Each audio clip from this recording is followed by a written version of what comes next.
Da li znate šta je jedan od najuspješnijih domaćih izvoznih proizvoda? A da li ste znali da budućnost ove industrije u Srbiji pre svega zavisi od kapaciteta našeg obrazovnog sistema da obuči dovoljno kvalifikovanih stručnjaka? IT sektor u Srbiji izvozi duplo više nego što uvozi i domaće IT firme imaju klijente širom sveta.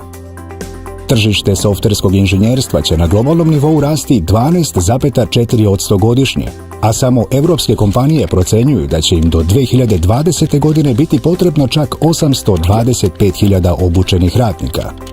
7 najtraženijih profesija u Srbiji je iz IT sektora, a procena je da bi domaće firme mogle odmah da zaposle još 30.000 stručnjaka kada bi oni postojali. Uprkos tome, u našoj zemlji godišnje se obrazuje samo 1000 do 1500 ljudi u ovoj oblasti. Da bi naš IT sektor rastao, neophodni su stručnjaci koji će u njemu raditi. To je ujedno i najvažniji izazov pred svima nama – dostupnost kadra.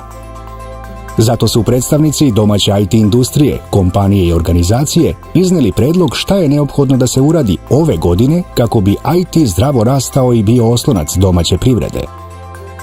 Pod 1. Uvođenje informatike kao obaveznog predmeta u osnovne škole. Pod 2. Unapređenje i modernizacija plana i programa nastave informatike u srednjim školama i programa srednjih tehničkih škola. Pod 3. Povećanje kvota na tehničkim fakultetima u skladu sa povećanim potrebama. Pod 4. Omogućiti stručnjacima iz IT industrije da budu gostujući predavači u obrazovnim ustanovama. Pod 5. Početak sistematskog povećanja obima i kvaliteta nastavnog kadra na svim nivoima. Ulaganjem u obrazovanje ulažemo u našu budućnost.